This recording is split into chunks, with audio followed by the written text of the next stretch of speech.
Bonsoir et bienvenue au rendez-vous de l'actualité sur la chaîne de référence. Le gouvernement de la République démocratique du Congo a d'ores et déjà diligenté une enquête judiciaire sur ce qu'il considère comme enterrement collectif, à en croire le ministre de la Communication qui s'est entretenu aujourd'hui avec les journalistes. Il s'agit essentiellement de confirmer ou d'infirmer les faits. Reportage de Alain Kouka et Blaise Lunda.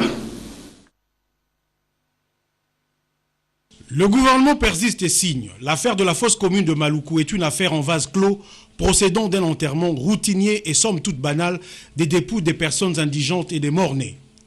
Émotion, indignation, stupéfaction, spéculation, protestation, exigence de vérité, cette affaire aura suscité autant de passion jusqu'à aboutir hier à des casses en règle à l'ambassade de la RDC à Paris. Pour Lambert Mendé, tout se mélange et se bouscule dans des questionnements les uns sincères mais d'autres politiquement motivés.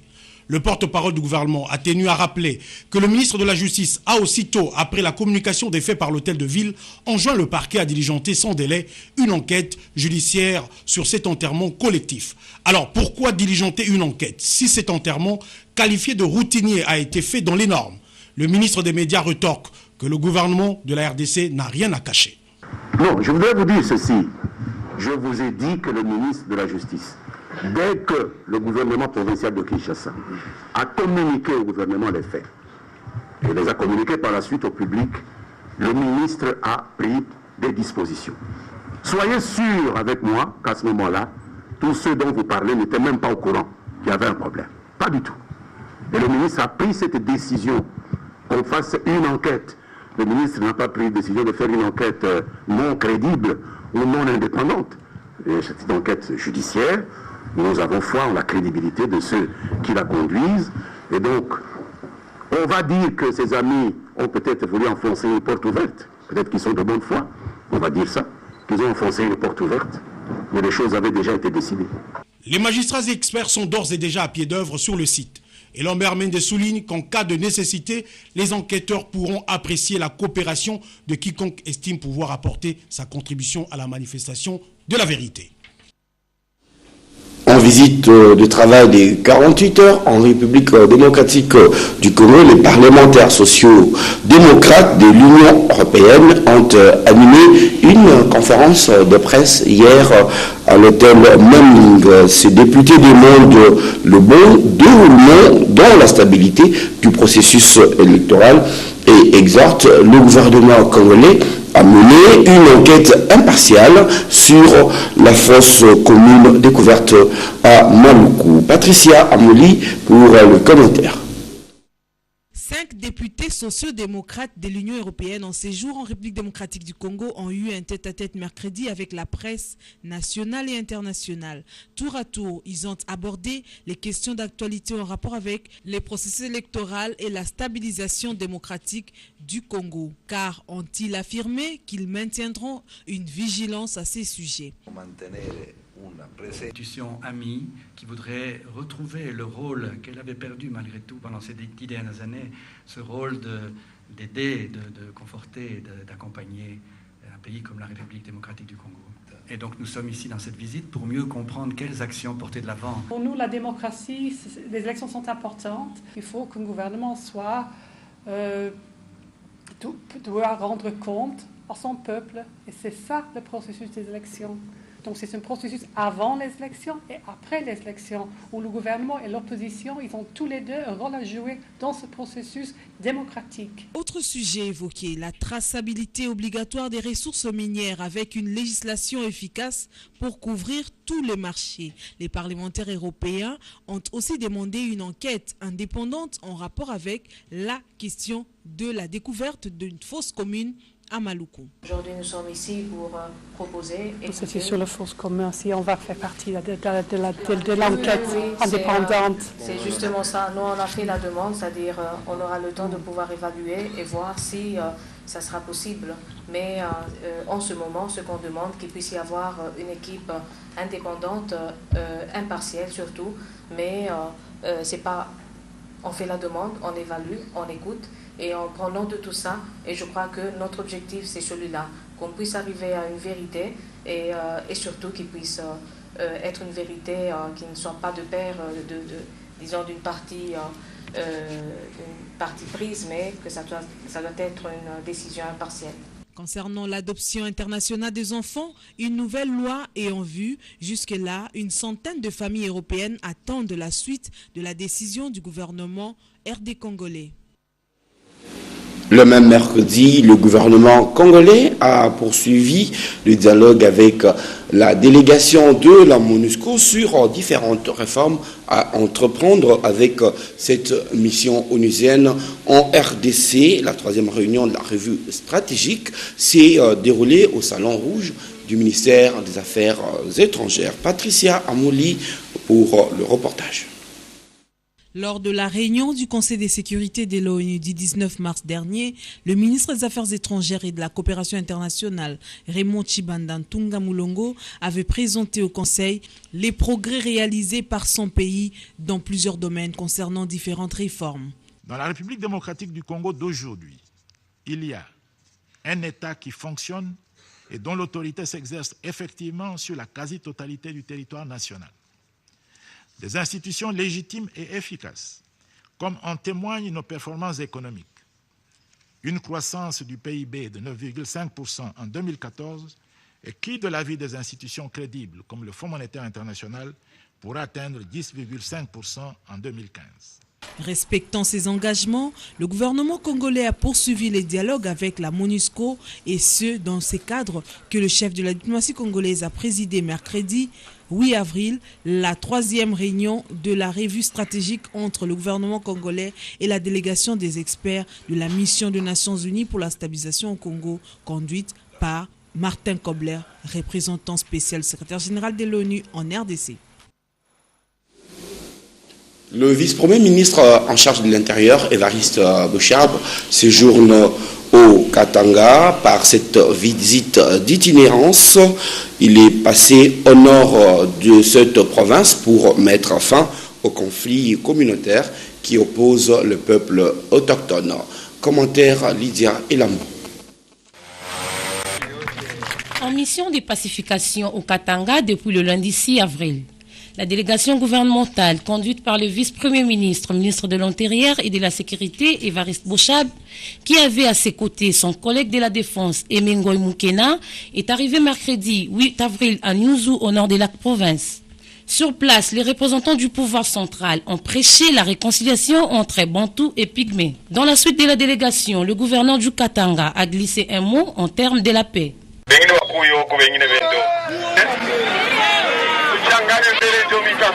Échangez-vous de place. À présent, que chacun salue son voisin.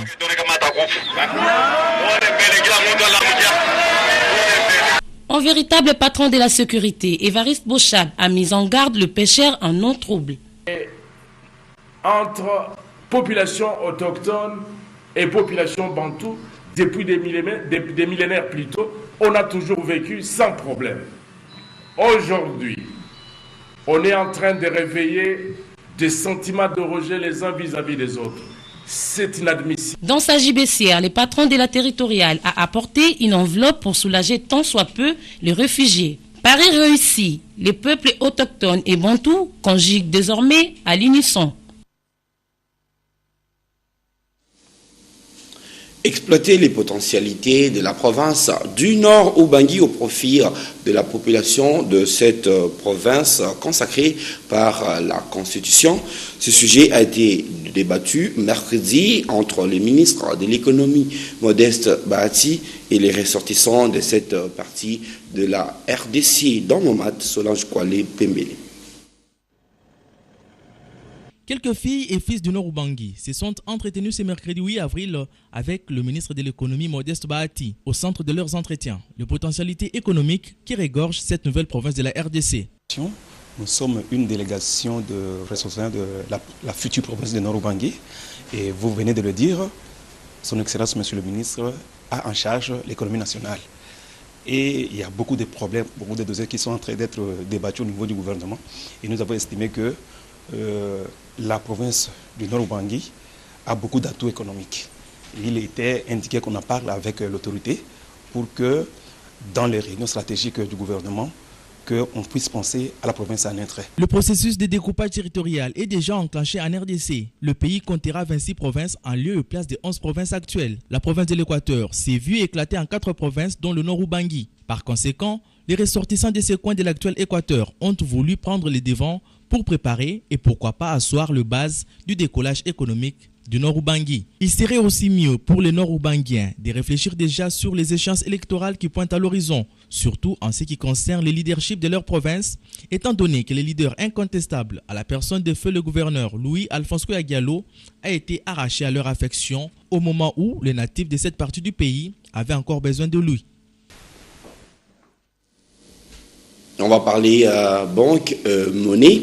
Au cours de la 3e réunion ordinaire du comité des politiques monétaires tenue hier mercredi, la Banque centrale du Congo a décidé de maintenir son dispositif actuel des politiques monétaires venant de 5 à 2%. Cette réunion a été présidée par le gouverneur de la Banque centrale du Congo, Deogracias Mutombo. Reportage de Sylvie Fortuné-Mboula. Dans les soucis de renforcer encore les fonctions de la monnaie nationale, le franc congolais, le comité de politique monétaire de la Banque centrale du Congo a décidé au cours de cette réunion, la 3e de l'année en cours, présidée par le gouverneur Deogracias Mutombo Mwanyanyembo, d'alléger davantage la contrainte sur la monnaie nationale par la baisse du coefficient de la réserve obligatoire pour les dépôts en monnaie nationale à vue de 5% à 2%, alors que les dépôts à terme restent maintenus à 0. Cette mesure, a souligné l'autorité monétaire, vise à soutenir l'activité économique du pays. Le taux de dollarisation de l'économie nationale, qui est mesuré par le rapport dépôt en devise sur total dépôt toute monnaie confondue, a tout de même diminué de 88% en 2012 à 84% en 2014. Une diminution qui est encore faible, c'est vrai, mais c'est déjà encourageant parce que la dédollarisation, c'est un processus de long terme. Avant la discrimination, le coefficient de la réserve obligatoire était indistinctement le même pour tout dépôt, en monnaie étrangère ou en monnaie nationale, à terme ou à vue. Mais après plusieurs diminutions que nous avons opérées, on peut se poser des questions si les impulsions de cette mesure sont perceptibles sur les activités de banque. Est-ce que les banques savent tirer profit de cet assouplissement pour collecter plus d'épargne? Parce que c'est ce que nous recherchons. Est-ce que l'environnement économique favorise-t-il la transmission des impulsions de la politique monétaire à l'économie réelle de manière efficace? Le statu quo est observé en ce qui concerne la réserve obligatoire sur les dépôts en devises à vue et à terme respectivement à 8% et 7% et le taux directeur à 2%. Et en prévision de la grande échéance fiscale du mois d'avril, le comité de politique monétaire de la BCC a recommandé une grande flexibilité dans les instruments de politique monétaire à l'effet de conforter significativement les niveaux des réserves de change de la République et de garantir ainsi la résilience de l'économie nationale face aux chocs de toute nature. Vlisco Congo a clôturé le week-end dernier sa campagne dénommée Vivez le rêve. La gagnante de cette 3e édition, vous le savez peut-être, s'appelle Sarah Lusenge. Elle a reçu le titre d'ambassadrice Vlisco pour 2015. La cérémonie s'est déroulée à l'hôtel Béatrice dans la commune de La Gombe à Kinshasa. Nadia Koulionfouka, Guy Maouissi. C'est devenu la coutume chez Vlisco d'organiser au mois de mars une campagne pour la promotion de la femme et de ses valeurs. Pour la 3e fois de manière consécutive en République démocratique du Congo, Vlisco a voulu rester fidèle à sa tradition, celle de mettre en avant les valeurs féminines dans la société où la jeune fille a presque perdu le repère. La présente campagne dénommée Vivez le rêve a mis en lice 4 femmes, dont Nouchka Texira, Joël Bilé-Chetter, Sylvie Bongo et Sarah Lusenge. À l'issue de cette campagne, une seule parmi les 4 a été couronnée ambassadrice de Vlisco 2015. Pour ce faire, une soirée a été organisée samedi dernier à l'hôtel Béatrice et c'est Sarah Lusenge de Goma qui a été sacrée comme la gagnante du titre ambassadrice Vlisco 2015. Par ailleurs, il a été présenté Noëlla Bunjamabe, gagnante du Fashion Fund, un programme qui a pour but de renforcer les capacités des stylistes locaux. Bien avant cela, le directeur régional Vlisco Congo, Arthur Dalis Moloko, a souligné la motivation de cette campagne. Nous avons décidé, durant tout le mois de mars, depuis 3 ans, de célébrer les femmes. Mais surtout, de mettre en avant une chose qui est le rêve. À travers ce thème de cette campagne, nous souhaitons que les femmes soient plus dynamiques, qu'elles continuent à vivre leurs rêves. Mais d'aucuns pourraient s'interroger en disant, mais est-ce que les femmes ne vivent pas leurs rêves? Et Vlisco répond en cela en disant, pendant longtemps dans nos sociétés africaines, les droits des femmes ont été aliénés et qu'au nom d'un amour maternel, filial ou marital, nos mères, nos sœurs africaines mettent leurs rêves en suspens afin que les leurs puissent avoir une vie meilleure. L'assistance a eu aussi droit à un défilé de mode visant à faire valoir la beauté de Pan Vlisco. Le plus chanceux de la soirée ont reçu divers prix. Mesdames et messieurs, les jumelles de Brazza. Signature ce jeudi d'un contrat de partenariat entre Corongo Airlines et Airtel. Désormais, le passager Corongo Airlines peut se procurer les billets par téléphone auprès d'une agence Corongo Airlines en payant à distance avec son téléphone mobile.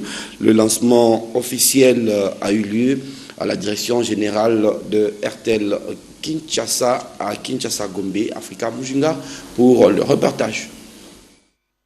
Désormais, c'est un mariage scellé entre Corongo Airlines et Airtel Money via Mfalanga.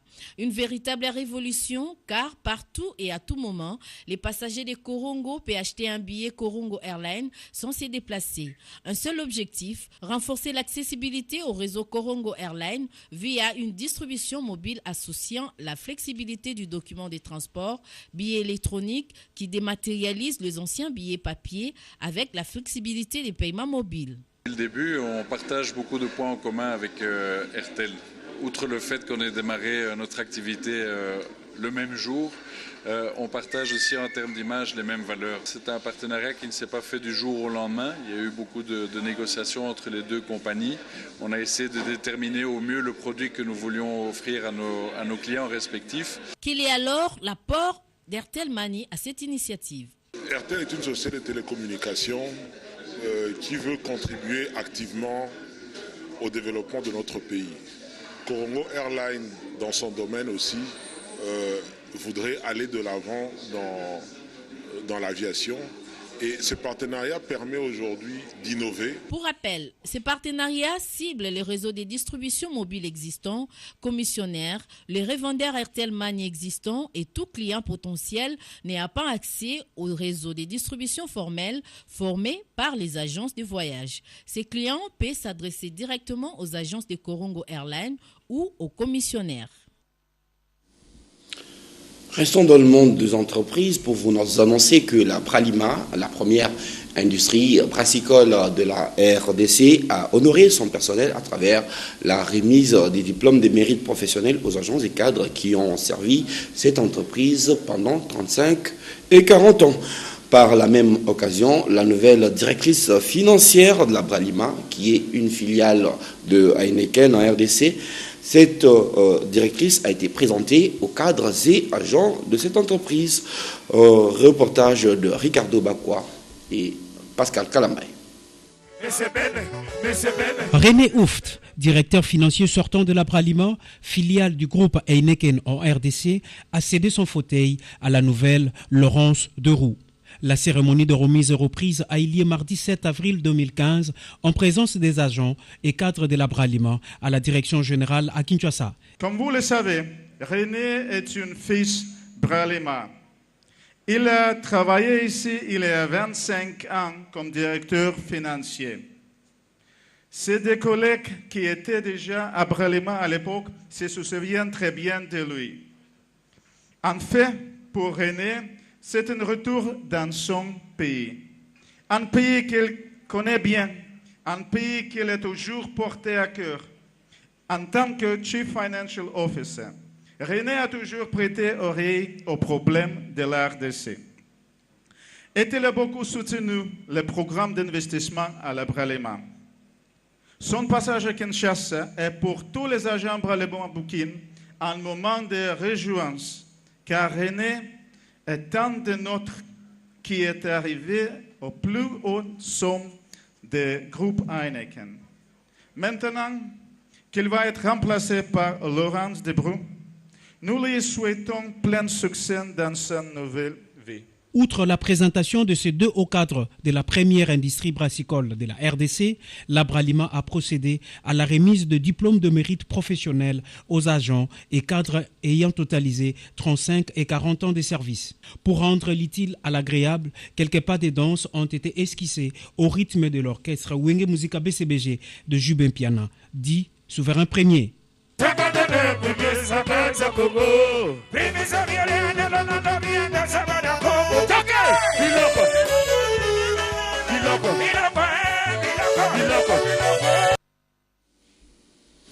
Voilà. Formation des hommes et des femmes aux procédures d'affiliation des enfants dans la commune pilote de Maluku. Tel est le thème du séminaire de formation à l'initiative de l'ONG Justice en danger international en collaboration avec les PNUD ouverts ce jeudi à Maluku. Reportage Anne-Marie Ossite et Guy Mawessi. Informer et informer la population de la procédure d'enregistrement des enfants à leur naissance auprès des services publics, tel est l'objectif du séminaire de formation initié par l'ONG Justice en danger international ouvert cet avant-midi et c'est pendant 3 jours. Nous voulons parvenir à sensibiliser la population congolaise ou particulièrement celle de la commune de Maluku, de la ville de Kinshasa, de connaître l'importance de déclarer la naissance devant l'autorité de l'état civil. Et si vous ne l'avez pas encore fait, qu'est-ce que vous pouvez faire que prévoit la loi dans ces conditions-là? C'est ça, nous faisons la sensibilisation en tant que activiste des droits de l'homme. L'enregistrement à la naissance est l'un des droits fondamentaux de l'enfant. Non enregistré à sa naissance, l'enfant risque d'être exclu de la société. Comme vous le savez, dans la commune de Maluku, c'est une commune périurbaine où beaucoup de gens n'ont pas assez de notions là-dessus sur les procédures, comment ça fonctionne. Et là, on est en train de mettre sur pied une équipe de gens qui vont sensibiliser dans cette commune et pousser les gens à les faire affilier leurs enfants. Il faut déclarer les enfants, c'est lui donner une identité. A signaler que ce séminaire de formation s'est propos d'identifier les obstacles à l'enregistrement dès la naissance et que l'affiliation des enfants dans ces coins de la capitale. Les abonnés de la SNEL d'Elvo dans la commune de Ngaliema se disent privés de l'énergie électrique depuis 9 mois. Ils ont organisé hier mercredi un sit-in par lesquels ils expriment leur ras-le-bol à l'endroit des cadres de cette société. Reportage de Sylvain Kapombo. Ils sont tous des abonnés de la Société nationale d'électricité SNEL du quartier d'Elvo en Ngaliema. À l'unanimité, ils dénoncent ce qu'ils qualifient d'injustice dans la distribution du courant électrique dont ils sont privés depuis 9 mois. Nous trouvons injuste et flou que les cabines Kintadi, Lalou 1, Lalou 2, Létrier, Tchibangu et Boudjala sont délaissées tous les jours à 5 heures pour être rétablis vers 0 heure et 1 heure du matin. Pendant que les prix des factures demeurent toujours à la hausse. Cette situation est naturellement sans non-conséquences. Insécurité totale, libido, fermeture des PM, augmentation du chômage, mort par électrocution, exemple maman Monique. Dans l'attente d'une suite favorable à leurs revendications, ces abonnés ont déjà initié une pétition contre certains agents et cadres de la SNEL Delvaux en vue d'obtenir leur départ de cette société dont les services fournis touchent chaque famille congolaise.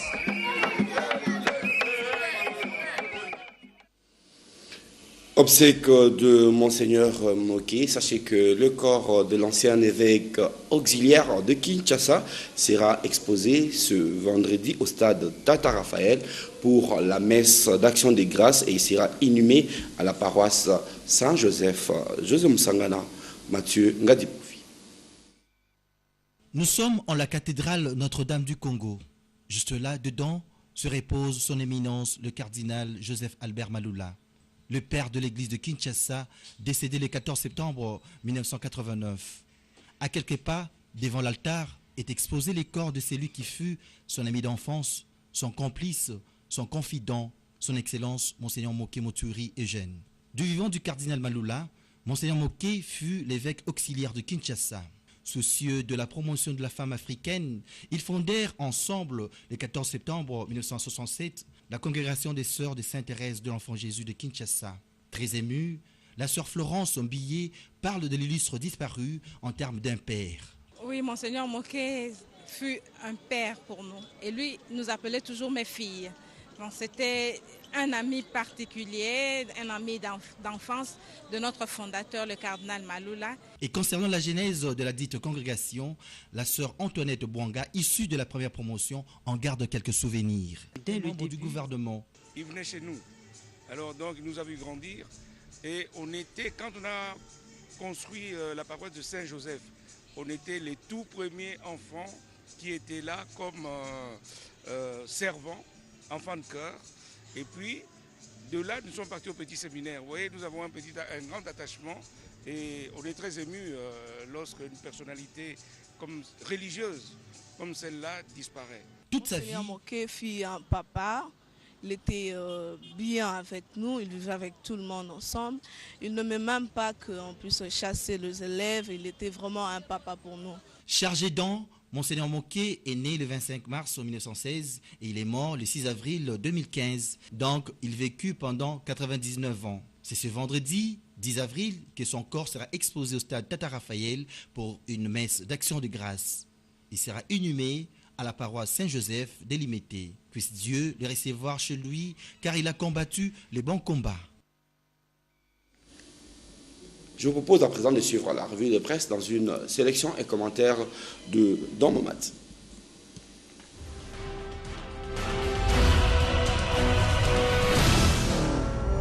Bienvenue à cette revue de presse. Deux affaires font la une des quotidiens quinois. Il s'agit de l'affaire achat des bus Transco et celle de la fosse commune de Maluku. Ouvrons cependant cette revue avec le magazine Impact qui s'intéresse à l'urbanisme à Kinshasa. Face à un constat amer, l'AFD a proposé aux autorités, écrit-il, de la ville-province de Kinshasa de financer une étude pour définir les grandes orientations stratégiques qui devront encadrer l'aménagement de la ville pour les 15 prochaines années. L'étude vient de s'achever au mois d'août 2014 par l'élaboration du schéma d'orientation stratégique de l'agglomération quinoise Sosak. Ce schéma identifie les zones d'extension de la ville, les zones à fonction particulière, les zones inconstructibles ainsi que la localisation des grands équipements, infrastructures et investissements nécessaires à l'accompagnement de ces développements. À propos de l'achat des bus Transco, pas de marché de gré à gré, précise la primature d'un forum de ZAS. Dans une mise au point faite mercredi 8 avril et relayée par la radio Okapi, écrit le journal, le service de communication de la primature est formel. La primature n'a jamais géré le fonds pour l'achat des bus de la société Transco du Congo, des locomotives de la Société nationale de chemin de fer du Congo, SNCC, ainsi que la construction des 1000 écoles de gouvernement. L'identité des personnes enterrées. Selon un document officiel que l'AFP a pu consulter en chérie, la manchette, une enquête judiciaire a été ouverte sur la fosse commune à la demande du Bureau conjoint de l'ONU pour le droit de l'homme en RDC. Bruxelles, par l'entremise de son vice-premier ministre et ministre de la coopération, écrit Forum de ZAS, a aussitôt accepté d'octroyer 1,5 million d'euros au Bureau conjoint des Nations Unies aux droits de l'homme pour mener cette enquête. Une somme colossale qui n'a pas laissé indifférents les caricaturistes de ces journaux. Mais c'est étonnant. Au lieu de nous aider, nous qui sommes encore vivants, ils ne pensent qu'à mobiliser des fonds pour les morts. Merci de nous avoir prêté oreille attentive. La prochaine revue, c'est déjà demain, à la même heure, sur la même chaîne. Bonsoir chez vous. Le gouverneur de la ville de Kinshasa s'est exprimé à ce jour sur l'affaire dite des fosses communes. Il demande aux Kinois de garder leur calme parce qu'il va leur faire toute la lumière sur cette histoire. Willy Kacha, il revient demain avec images et commentaires. Eh bien, on est à l'hôtel des villes. Eh bien, sachez que le gouvernement provincial de la ville de Kinshasa, à travers le ministère provincial de l'Environnement, informe la population quinoise de l'existence de la taxe d'assainissement, enlèvement immondices et ordures ménagères. Cette taxe a été lancée depuis le 13 décembre 2013, conformément à l'ordonnance loi numéro 13/001 du 23 février 2013, signée par son Excellence, Monsieur le Président de la République, mise en œuvre par l'arrêté de FINECO et IPMEA du 8 mai 2013 de Monsieur le gouverneur de la ville. La commune de la Gombe a été désignée entité pilote pour le recouvrement de la dite taxe. Les ONGD et PME du projet d'assainissement de la ville de Kinshasa, recrutés à cet effet et commises à l'assainissement de la ville, sillonnent les ménages pour la collecte des déchets ménagers et le dépôt des notes de perception. La taxe étant une participation citoyenne à l'effort public, tous les ménages ont le devoir de la payer. Le gouvernement provincial de Kinshasa invite tous les ménages d'apporter leur collaboration à toutes les opérations liées à la collecte, l'identification et au paiement de la dite taxe. Thérèse Olinga Kalonda, ministre provinciale. Merci de l'attention que vous nous avez accordée. Bonne suite en compagnie de nos programmes. Bonsoir.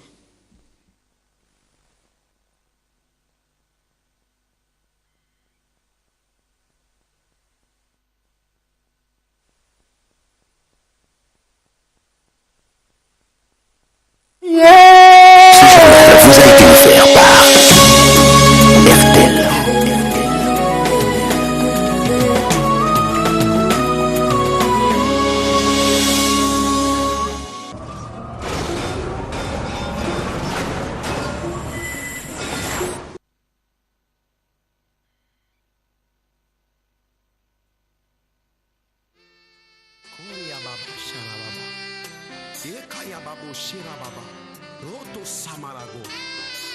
Seul ton nom mérite d'être élevé.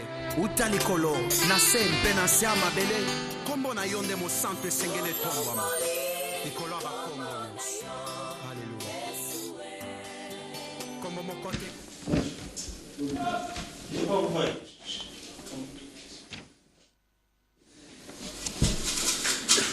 La famille Mouladika, Tati Mouladika, Louise Kabamba Mouladika, Henri Mouladika, Daniel Mvula, Mbati Clément, Marie Moubou ont la profonde douleur d'annoncer aux amis et connaissances le décès de leur papa, oncle et grand-père Alphonse Mouladika. Le deuil se tient à la résidence familiale sur avenue Kimafiki, numéro 330-45-6, dans la commune de Lemba Terminus, référence derrière les Souciates, la police. Les corps sort ce vendredi 10 avril 2015 et l'enterrement interviendra le samedi 11 avril au cimetière de Kinkole. Ce communiqué tient lieu de faire part. La famille Mouladika, Tati Mouladika, Louise Kabamba Mouladika, Henri Mouladika, Daniel Mvula, Mbati Clément, Marie Moubou